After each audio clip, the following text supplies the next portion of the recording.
काफी दिनों से अटकलें चल रही थी और काफी यूं कह लीजिए काफी महीनों से ये अटकलें चल रही थी कि कब नए नामों को जोड़ा जाएगा और जो वेकेंट बची हुई कैबिनेट मिनिस्ट्रीज हैं उनको भरा जाएगा। एजुकेशन जैसे कैबिनेट मिनिस्ट्री जो अब तक सीएम के पास थे, एक फॉर्मेलिटी के लिए ही सही, उन्हें कब जिम्मेदार लोगों को दिया जाएगा, ये बहुत बड़े बड़े सवाल थे। फाइनली आज इन सारी अटकलों को विराम मिल रहा है क्योंकि 3 नए चेहरे खुशवंत साहिब, गजेंद्र यादव और राजेश अग्रवाल ने शपथ ले ली है और इसके चलते 14 मिनिस्टर्स छत्तीसगढ़ के हो गए हैं। अब इसी का एनालिसिस आज हम करेंगे। हमारे साथ सीनियर जर्नलिस्ट सुनील कुमार जी जुड़ रहे हैं। सर, आपका बहुत बहुत स्वागत है आज तक पर।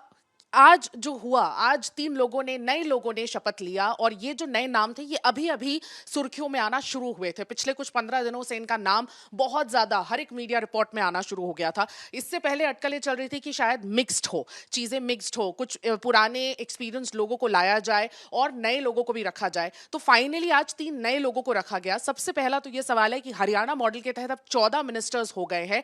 आपको क्या लग रहा है, क्या अपेक्षा है? क्योंकि अभी ये ओथ तो ले चुके हैं आज राजभवन में, अब ये दिल्ली जाएंगे, उसके बाद सारे डिस्ट्रीब्यूशन होंगे मिनिस्ट्रीज का। क्या आपको इनसे एक्सपेक्टेशंस है और क्या आपकी बेसिकली अभी फर्स्ट रिएक्शन? ये हरियाणा का सेट किया हुआ एग्जाम्पल है 14 मिनिस्टर्स का, क्योंकि 90 एमएलएस की असेंबली में 13.5 मिनिस्टर्स हो सकते हैं। चूंकि आधे को तो बनाया नहीं जा सकता, इसलिए कॉन्स्टिट्यूशन ने छूट दी है कि आप 13.5 को 14 कर सकते हो। तो that is how it is done this time.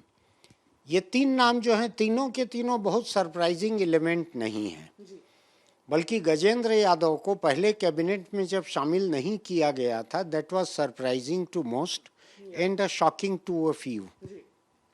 अभी तो गजेंद्र यादव को जो शामिल किया गया है वो ऐसा था कि एक्सपांशन होगा कि नहीं होगा, गजेंद्र यादव को तो मिनिस्टर बनाया ही जाएगा, इतना कन्फर्म इसको माना जा रहा था। वो आरएसएस बैकग्राउंड के हैं, उनके पिता जो हैं यहाँ के प्रदेश के आरएसएस के मुखिया रहे हुए हैं और उन्होंने अरुण वोरा, मोतीलाल वोरा के बेटे को हराया हुआ है अच्छे से। तो इन सब बातों की वजह से, और यादव ओबीसी में एक बड़ी कम्युनिटी है जिसका कोई रिप्रेजेंटेशन अभी नहीं था इसमें, तो इसलिए भी उनको बनाया जाना था। तो उनका नाम पहले कैबिनेट में क्यों छूटा था, कैसे छूटा था, किन लोगों के बीच टसल चल रही थी नामों की कि गजेंद्र यादव को भी रोकना पड़ा था, वो एक लंबा किस्सा है। तो उनका बनना तो तय था एक। ये जो 2 नाम है, ये नाम आपका कहना सही है कि 15 दिनों से ही ये नाम जोर पकड़ रहे थे, वरना बनिया या वैश्य कम्युनिटी से अमर अग्रवाल का नाम चल रहा था, जो बड़े बड़े पोर्टफोलियो रखे हुए थे पिछली सरकारों में। वो आबकारी मंत्री थे, फाइनेंस मिनिस्टर थे, नगरीय प्रशासन मंत्री थे, बड़े अनुभवी माने जाते हैं, पार्टी के भीतर वजनदार हैं। उनके पिता अनडिवाइडेड मध्य प्रदेश के एक सबसे बड़े बीजेपी नेता थे जनसंघ के समय से, वो भी हैवी वेट हैं। उनका नाम अभी छूट गया या छोड़ दिया गया। उनकी जगह राजेश अग्रवाल को लिया गया है, क्योंकि बृजमोहन अग्रवाल को जब कैबिनेट छोड़ना पड़ा और सांसद बन के दिल्ली जाना पड़ा बिना किसी काम के, वहाँ उनको प्लास्टिक चेयर भी नहीं मिली है बैठने को, तो उसके बाद से यहाँ पर जो वैश्य समुदाय जो है, बनिया समुदाय जो है, वो थोड़ा अपने आप को निग्लेक्टेड महसूस कर रहा था। तो राजेश अग्रवाल उस कम्युनिटी से आए हैं। तीसरा, एक सतनामी मिनिस्टर कैबिनेट में पहले से थे और खुशवंत गुरु को जो शामिल किया गया है अभी, ये शायद इसलिए भी किया गया है कि उनके पिता जो हैं वो सतनामी समाज के एक बड़े नेता रहे हुए हैं। हालांकि एक समय उन्होंने जोगी के लिए काम करके कांग्रेस को हराने का भी बड़ा काम किया था। तो ऐसी कई सेवाओं को याद रखते हुए गुरु बालदास के बेटे को, गुरु खुशवंत को, इनको बनाया गया है। एक वजह उसकी ये भी है कि पड़ोस के बलौदा बाजार में जो कलेक्ट्रेट को जलाया गया था, हिंदुस्तान के इतिहास में पहली बार कलेक्ट्रेट और एसपी के ऑफिस को सतनामी समाज के बड़े एक आंदोलन के दौरान जला दिया गया था। तो उसका मामला अभी तक 150 से ज्यादा सतनामियों पे चल रहा है। तो वो एक बड़ी वजह है कि सतनामी समाज को कहीं ना कहीं कंसोल करना है, क्योंकि वो बहुत ही यूनाइटेड समाज है और शेड्यूल कास्ट का सबसे बड़ा हिस्सा भी है छत्तीसगढ़ में। तो ये इन दोनों तीनों का बैकग्राउंड है। अब एक बैकग्राउंड रह गया राजेश अग्रवाल का बताना। राजेश अग्रवाल ज़्यादा पहले की बात नहीं है, शायद 2018 में ही ये कांग्रेस छोड़ के बीजेपी में आए थे। लेकिन उन्होंने पहली बात तो ये कि टी.एस. सिंहदेव जो कांग्रेस के डिप्टी सीएम थे उनको हराया सरगुजा से, ये एक बात हुई। दूसरी बात यह है कि जो हसदेव के जंगल काट के वहाँ नीचे से जो कोयला निकालने का पूरा विवाद चल रहा है, जो छत्तीसगढ़ का आज सबसे बड़ा कारपोरेट विवाद है, वो इसी सरगुजा के इलाके में है।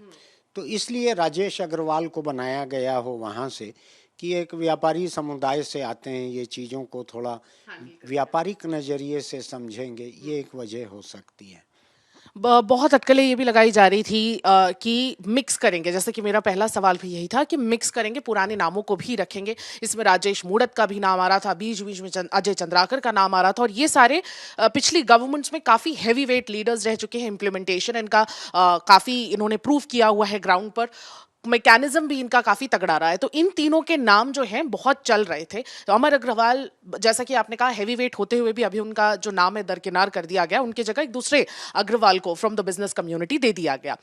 आपको लगता है एक और एक बात ये जो सामने आ रही है, एक over representation versus under representation की, क्योंकि सरगुजा संभाग से अब 5 हो गए हैं, क्योंकि आज शपथ लेने के बाद 5 जो कैबिनेट लीडर्स हो गए हैं, जिनमें से एक सीएम भी है। सीएम को इंक्लूड करते हुए 5 हो गए। अगर दुर्ग में देखें तो वो 3 हो गए, बिलासपुर में भी 3 हो गए, रायपुर जो कैपिटल है वहां से 2 है, और जो बस्तर है वहां का कहीं ना कहीं अंडर रिप्रेजेंटेशन है, क्योंकि वहां से सिर्फ केदार कश्यप आते हैं और बीजेपी के प्रेसिडेंट जो किरण सिंह देव है वो आते हैं। उनको छोड़कर अभी ये जो सरगुजा का ओवर रिप्रेजेंटेशन और बस्तर का अंडर रिप्रेजेंटेशन, इसके लिए क्या आपके कमेंट्स होंगे? देखिए, ये आंकड़ों के हिसाब से आपकी कही बात कुछ हद तक सही लगती है कि बस्तर से 8 बीजेपी एमएलए हैं और 1 मिनिस्टर है, 4 कांग्रेस के एमएलए वहाँ पे। लेकिन सरगुजा के आंकड़े अगर आप देखें तो वो चौंकाने वाले थे पिछले विधानसभा चुनाव में। 13-14 जितनी सीटें हैं पूरी की पूरी सीटें बीजेपी को चली गई थी। एक दूसरा, मुख्यमंत्री उसी इलाके से आते हैं। 2 तीसरा, सरगुजा से आने वाले मंत्रियों को अगर आप देखें तो वो सारे के सारे आदिवासी नहीं हैं। उसमें 3 तो मुझको पहली नज़र में ही ओबीसी के दिखते हैं सरगुजा के। तो सरगुजा का इलाका जो है उसमें सारी सीटें बस्तर की तरह रिजर्व नहीं है, एक छोड़कर। बस्तर में कुल 1 सीट अनरिजर्व है, बाकी सारी सीटें रिजर्व हैं। सरगुजा में काफ़ी सीटें जनरल कैटेगरी के लिए हैं। तो वो एक दोनों को हम इलाके के रूप में देख सकते हैं। सरगुजा बस्तर बोलने के लिए दोनों को ट्राइबल बोल देते हैं। Surguja is not all that tribal, वहाँ जनरल सीटें बहुत सारी हैं। इस कैबिनेट में 3 मिनिस्टर ऐसे हैं, शायद 3 नाम हैं मुझको याद अगर ठीक पड़ रहा है तो, जो सरगुजा के हैं 2 या 3, और वो ओबीसी के हैं। तो आदिवासी नहीं हैं पूरे के पूरे वहाँ से सरगुजा से। ये बात सही है कि अभी जिसको लिया गया है सरगुजा से ये जनरल कैटेगरी के हैं, कम से कम 2 ओबीसी पहले से जनरल कैटेगरी के हैं, सीएम सहित 2 हो जाते हैं, वहाँ से ट्राइबल हो जाते हैं, ऐसे वहाँ से 5 हो रहे हैं। तो मुझको लगता है हमको ये भी देखना पड़ेगा कि सरगुजा का इलाका जो है उसने 3 तो जनरल कैटेगरी के दिए, ओबीसी और जनरल मिला के 3 दिए, नॉन ट्राइबल। बस्तर जो है वहाँ कोई गुंजाइश नहीं थी। एक वहाँ पे किरण सिंहदेव वो प्रदेश अध्यक्ष हैं, तो उनको मंत्री बनाने की गुंजाइश अभी पार्टी ने नहीं देखी। बाकी सारे के सारे ट्राइबल हैं, उनमें से केदार कश्यप हैं। तो थोड़ा ये रहता है, ऐसा रीजनल इम्बैलेंस कभी आपको दिखेगा नंबर्स में। लेकिन सरगुजा से जनरल, ओबीसी और ट्राइबल ये 3 कम्युनिटी अकोमोडेट की गई है, जिसकी की बस्तर में गुंजाइश नहीं थी। तो अब बीजेपी ने कहीं ना कहीं रिवॉर्ड दिया है सरगुजा को कि पूरी 14-14 स्वीप करने के लिए बीजेपी ने एक रिवॉर्ड ऑफ सॉर्ट्स भी दे दिया। जाहिर है। टी.एस. सिंहदेव जो 2 चुनाव में अगले मुख्यमंत्री रहेंगे, ये माहौल था। पूरा सफाया कर दिया वहाँ, कांग्रेस का झाड़ू लगा के बाहर कर दिया कांग्रेस को। सरगुजा से कांग्रेस का कोई नाम लेवा नहीं बचा। तो इसका रिवार्ड कुछ तो मिलना था। और दूसरा, मुझको ऐसा लगता है कि मुख्यमंत्री को किसी एक इलाके का या किसी कॉन्स्टिट्यूंसी का नहीं गिनना चाहिए, वो पूरे स्टेट के रहते हैं। तो बाकी जो बच रहे हैं वहाँ पे 4, तो वैसे तो 2-3 दूसरे इलाकों के भी हैं। लेकिन सर बात यही आती है कि मेजर डेवलपमेंट क्या आप सरगुजा में ही होगा, नॉर्थ छत्तीसगढ़ में ही होगा या पूरे प्रदेश में होगा? क्योंकि अभी जो देखा जा रहा है कॉन्सेंट्रेटेड डेवलपमेंट कहीं ना कहीं सरगुजा डिवीजन पे एक बायस नजर है और वो बड़ा नेचुरली भी हो जाता है। जैसे प्राइम मिनिस्टर वाराणसी को बहुत उन्होंने डेवलप कर दिया और वैसे ही जैसे सीएम सरगुजा के हैं तो मेजर डेवलपमेंट वर्क्स भी कहीं ना कहीं सरगुजा में जाते हुए भी नजर आए अब तक। आपको लगता है ऐसा आने वाले दिनों में भी अब देखने को मिलेगा कि मैक्सिमम डेवलपमेंट वहां, क्योंकि नक्सलिज्म बहुत बड़ा मैटर है, तो बस्तर अंडर रिप्रेजेंटेशन कहीं ना कहीं ठीक नहीं बैठता? मुझको लगता है कि बस्तर से मिनिस्टर एक है, लेकिन मेजर डेवलपमेंट बस्तर में हो रहा है। नक्सलिज्म जैसे जैसे घट रहा है वहां पर, the way government is reclaiming the lost terrain, वैसे वैसे डेवलपमेंट वहां आगे बढ़ रहा है, लेकिन वो बिखरा हुआ है, बड़े बड़े प्रोजेक्ट में नहीं है तो दिखता नहीं है। लेकिन अगर पूरे स्टेट में 90 में से किसी एक कॉन्स्टिट्यूंसी में, रीजन और डिस्ट्रिक्ट तो छोड़ दीजिए, किसी एक कॉन्स्टिट्यूंसी में मैक्सिमम डेवलपमेंट हो रहा है छत्तीसगढ़ में, तो वो रायगढ़ है। फाइनेंस मिनिस्टर और एनवायरनमेंट मिनिस्टर की कॉन्स्टिट्यूंसी रायगढ़, वहाँ पे मैक्सिमम डेवलपमेंट हो रहा है, सबसे ज़्यादा खर्च वहाँ पर हो रहा है। तो आप सरगुजा वगैरह को ब्लेम मत कीजिए कि वो डिस्प्रपोर्शनेट शेयर पाएंगे डेवलपमेंट में, वो जा रहा है रायगढ़ में। रायगढ़ एक बार होके आइए ना घूमकर। आपका कहना है कि रायगढ़ में बहुत ज्यादा बायस तरीके से डेवलपमेंट हो? बायस्ड मैं नहीं कहूंगा, मुझको लगता है कि जो मिनिस्टर, जितने रेल मंत्री हिंदुस्तान के रहे हैं, उन्होंने अपने स्टेट से रेलगाड़ियां चालू की है। अब बनारस क्यों गिना रही हैं? इसलिए कि प्रधानमंत्री बनारस में डिस्प्रपोर्शनेट खर्च कर रहे हैं। सभी लोग करते हैं अपने इलाके में, क्योंकि लीडर की अपनी कॉन्स्टिट्यूंसी निग्लेक्ट भी होती है, उसको कंपेंसेट करने के लिए उसको वहाँ काम ज़्यादा करना पड़ता है। बड़े लीडर अपनी कॉन्स्टिट्यूंसी में उतना नहीं जा पाते जितने कि एक ऑर्डिनरी एमएलए चले जाते हैं। लेकिन रायगढ़ जो है, जहाँ का एमएलए ओपी चौधरी बड़े पावरफुल मिनिस्टर हैं और दो उनके बड़े बड़े पोर्टफोलियो हैं, वहाँ पे मैक्सिमम डेवलपमेंट है। ऐसा मैंने सुना है, बीजेपी के कोई छोटे नेता, शायद युवा मोर्चा वगैरह के नेता ने बीच में कुछ कहा भी था रायगढ़ जिले के ही एक कॉन्स्टिट्यूंसी से, कि पूरा का पूरा डेवलपमेंट क्या रायगढ़ में होगा। उनको हटा दिया गया है उस नेता को। मैं खिलाफ नहीं हूँ डेवलपमेंट के, अच्छा है, हो रहा है, लेकिन आपने कहा कि डिस्प्रपोर्शनेट कहाँ पे होगा, होगा नहीं, कहाँ पे हो रहा है ये है। सर आपको ऐसा भी लगता है कि इनएक्सपीरियंस कैबिनेट है? क्योंकि बहुत सारे लोग हैं, 1.5 साल का जो वक्त है अब इस कैबिनेट का खत्म हो चुका है। एक ऐसा पीरियड दिया जाता है हर एक गवर्नमेंट को कि भाई काम समझे, उसके बाद इम्प्लीमेंटेशन हो, सारी चीज़ों को अच्छे से समझ के किया जाए। क्योंकि सारे जो लोग हैं वो पहली बार मिनिस्टर्स बने हैं, कुछ को छोड़कर ऑफ कोर्स।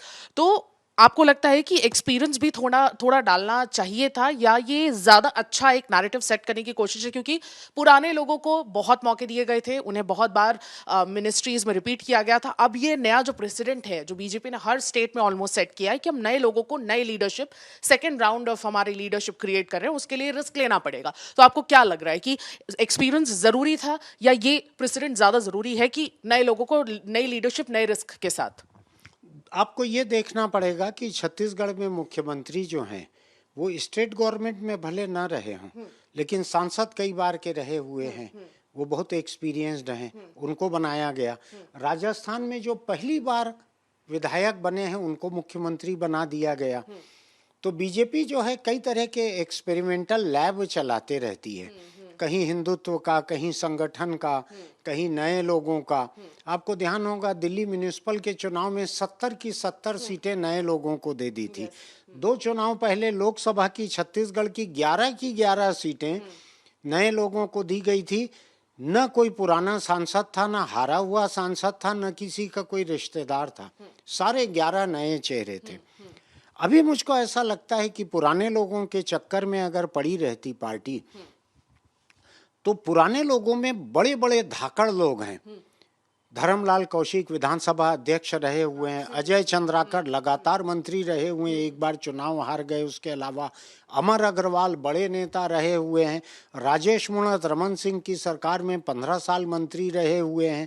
तो ये सारे बड़े बड़े नेता थे। ये पुरंदर मिश्रा रायपुर के एमएलए, जिनकी की फॉलोइंग जो है ओडिया कम्युनिटी में सबसे बड़ी कम्युनिटी में से एक है यहाँ छत्तीसगढ़ में, लेकिन इतने बड़े बड़े धाकड़ लोगों को लेते तो नए लोगों को मौका नहीं लगता।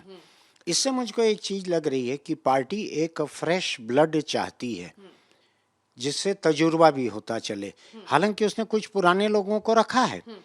3 पुराने मंत्री हैं, केदार कश्यप, रामविचार नेताम और एक मिनिस्टर हैं जो पहले खाद्य मंत्री रह चुके हैं, दयालदास जी। तो ये 3 लोग हैं पहले के, ये अनुभवी लोग हैं, बाकी नए लोग हैं। तो ये मिला जुला तो इन्होंने पहले से बनाया था। लेकिन अभी चूंकि चुनाव 3.5 साल 4 साल दूर है अगला चुनाव, तो पुराने लोग नाराज भी हो जाएंगे तो क्या कर लेंगे। मेरा यही सवाल था सर, पुराने लोग क्योंकि अब नाराज होंगे, आपको लगता है कि डैमेज करने की भी कोशिश की जाएगी पार्टी को? क्योंकि विधानसभा में भी काफी ज्यादा अग्रेशन देखने को मिल रहा है और इनके खुद के लीडर्स ही कहीं ना कहीं ऑपोजिशन का भी काम कर रहे हैं, क्योंकि अभी एक सॉर्ट ऑफ जो ऑपोजिशन है वो भी थोड़ा सा वीक चल रहा है, लेकिन बीजेपी के खुद के अंतर कलह कहीं ना कहीं सामने विधानसभा में देखने को मिलती है। तो आपको लगता है कि पार्टी को अब उसके लिए भी तैयार रहना चाहिए? आपको पिछले 2 दिन की 2 बातें देखनी चाहिए बृजमोहन अग्रवाल की। हाँ। उन्होंने सीएम को एक चिट्ठी लिखी कि रायपुर शहर में जो बड़े बड़े प्रोजेक्ट बन रहे हैं इसको कंक्रीट का जंगल न बनाया जाए, इसको हरा भरा रखा जाए। वो एक चिट्ठी सीएम को लिखी उन्होंने सार्वजनिक रूप से। कल पार्लियामेंट में उन्होंने छत्तीसगढ़ में बेतहाशा इंडस्ट्रियल पॉल्यूशन का मुद्दा उठाया।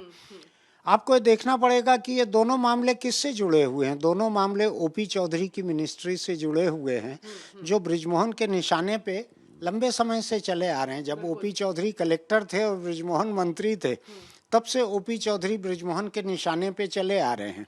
आज बृजमोहन मंत्री भी नहीं रह गए। ओपी चौधरी सबसे ताकतवर मंत्रियों में से एक हैं, लेकिन बृजमोहन के तोप का निशाना बदला नहीं है, वो अभी भी जारी है। तो आमने सामने आ गए दोनों।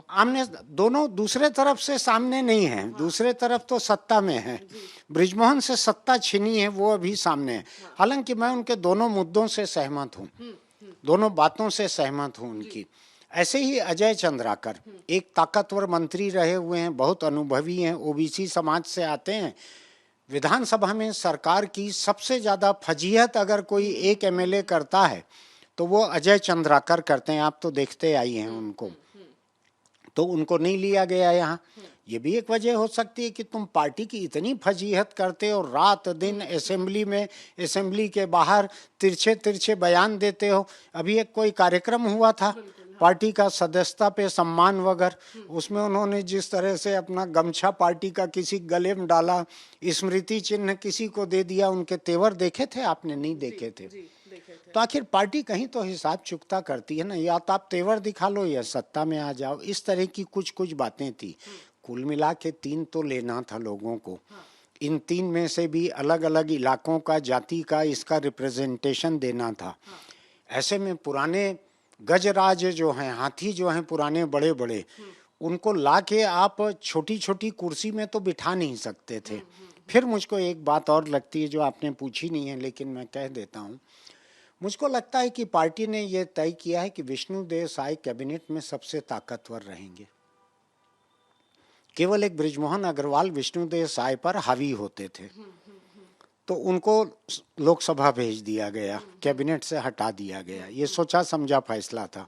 लोकसभा का चुनाव जीतने लायक लोग रायपुर पार्लियामेंट्री सीट में करीब 56 लोग थे बीजेपी के टिकट से जो जीत सकते थे, लेकिन एक मंत्री को हटा के भेज दिया गया, तो कैबिनेट से हटाया गया था बृजमोहन अग्रवाल को। लेकिन मल्टीपल पावर सेंटर्स की बात तो सर चलती रहती है। आपने कहा कि एक कॉन्सेंट्रेटेड पावर सीएम के पास रहना चाहिए, जो कि वेरी मतलब लाजमी भी है, राइटली सो। मैंने नहीं कहा लेकिन पावर सब, क्योंकि सीएम है, राइटली सो रहेगा भी तो भी इज जस्ट ओनली। लेकिन पावर सेंटर्स की भी बात होती है कि मल्टीपल पावर सेंटर्स है छत्तीसगढ़ में, उसको भी एक रिजॉल्व करने का आई थिंक पार्टी ने कोशिश किया है कि भाई एक मैसेज बाय एंड लार्ज दे दिया है कि CM has to be the. आपको ये समझने की जरूरत है, छत्तीसगढ़ कैबिनेट में विष्णुदेव साय को 2 ऐसे डिप्टी दिए गए हैं जो एक दाएं और एक बाएं उनसे सट के खड़े रहते हैं। इन दोनों के बिना कोई फोटो देख पाती हैं क्या सीएम का आप? उनको वॉशरूम जाना पड़ता है तो बड़े मुश्किल से अलग हो पाते हैं जरा देर के लिए, बाकी दोनों परमानेंट लगे रहते हैं साथ में। तो 2 डिप्टी है सर। तो 2 डिप्टी हो गए। एक ओपी चौधरी सबसे ज्यादा ताकतवर विभागों के मंत्री हो गए और सबसे ज्यादा एडमिनिस्ट्रेटिव एक्सपीरियंस वाले हो गए। और कितना पावर सेंटर करेंगी? सीएम को भी उसमें बैठने की इजाजत देंगी कैबिनेट में कि नहीं देंगी? अब आप कल्पना कीजिए, राजेश मुनत, अमर अग्रवाल और अजय चंद्राकर, ये तीन अगर आ गए रहते तो कितने पावर सेंटर होते। ये फुलझड़ियां रहती पावर की, कोई एक पावर हाउस नहीं रहता। तो मैं तो इस फैसले को बहुत गलत नहीं मान रहा हूँ बीजेपी का। मैं कई बार स्ट्रेटेजिक फैसलों से सहमत रहता हूँ। उन्होंने विष्णुदेव साय को एक खुला हाथ दिया है, खुली छूट दी है। हालांकि पार्टी कैबिनेट के भीतर अनुभवी मंत्री हैं, नेताम हैं, केदार कश्यप हैं, ये लोग हैं अनुभवी ताकतवर मंत्री हैं, आदिवासी मंत्री हैं। पार्टी बाहर से बहुत मजबूत है, पार्टी के जो नेशनल लीडर इंचार्ज हैं यहाँ के वो मजबूत है, संघ परिवार इतना मौजूद है। और सबसे बड़ी बात, अजय चंद्राकर जैसा जो विपक्ष है इस सरकार को जो हासिल है विधानसभा में, वो बहुत मजबूत है। तो पावर सेंटर बहुत सारे हैं। पावर सेंटर इतना नहीं कर देना चाहिए कि जो सेंटर ऑफ पावर है वो खत्म हो जाए। तो आप इतना ज्यादा वकालत मत कीजिए कि पावरफुल लोगों को उसमें लेना चाहिए था कैबिनेट में। आखिर नए लोगों नहीं सर, मैं किसी की वकालत नहीं कर रही हूँ, आप गलत कह रहे हैं। I disagree with you. मैं किसी की वकालत नहीं कर रही हूँ, मैं बस ये कह रही थी कि पावर सेंटर्स ऑलरेडी जो हैं वो हैं, और मैं बस एक्सपीरियंस की बात कर रही थी। तो I won't agree with you.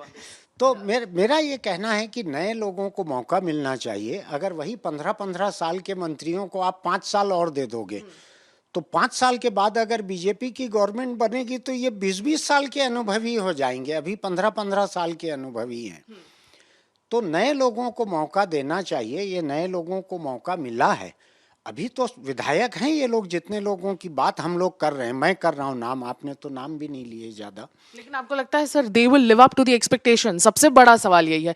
बहुत सारे मिनिस्टर्स हैं जिनको अपने विभाग का काम अभी भी समझना बाकी है, और अब 1.5 साल गुजर चुके हैं। कूल ऑफ पीरियड भी बीजेपी का खत्म हो गया है, और अब बीजेपी के पास कोई एक्सक्यूज नहीं होगा for non performance, for non governance, क्योंकि चारों 4 टियर सरकार है यहाँ पर बीजेपी की। तो कोई एक्सक्यूज का जगह भारतीय जनता पार्टी ने अपने लिए खुद के लिए छोड़ा ही नहीं है।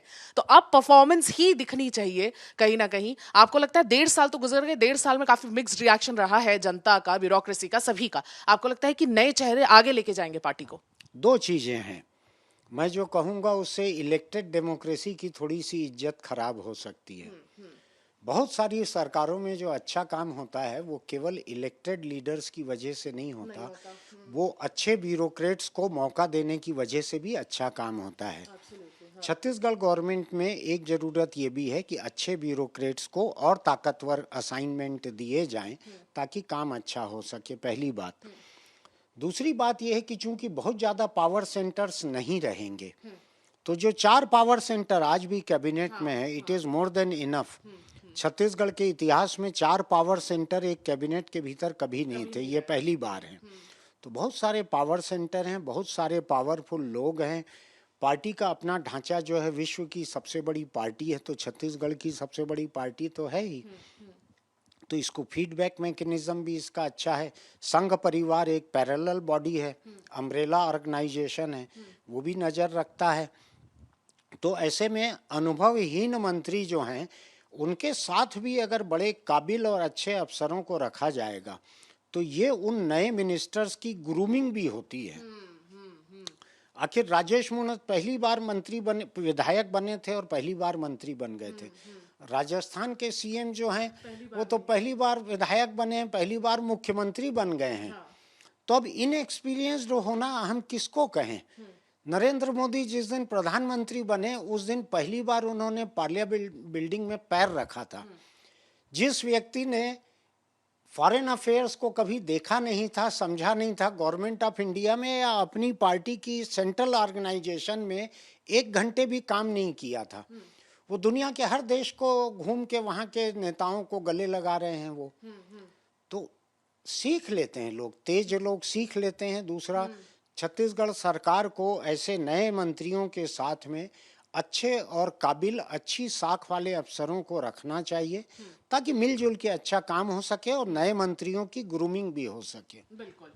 तो ये जो नए चेहरे हैं ये शायद बहुत अच्छा परफॉर्म करें अगर ब्यूरोक्रेसी का साथ इनके साथ बना रहे। तो ये जो नए चेहरे हैं भारतीय जनता पार्टी को आने वाले दिनों में एक और छत्तीसगढ़ को भी एक नया सुनहरा भविष्य जरूर दिखाएंगे। मैं सुमी केवल पटेल, वीडियो जर्नलिस्ट राघवेंद्र पांडे के साथ, छत्तीसगढ़ से आज तक।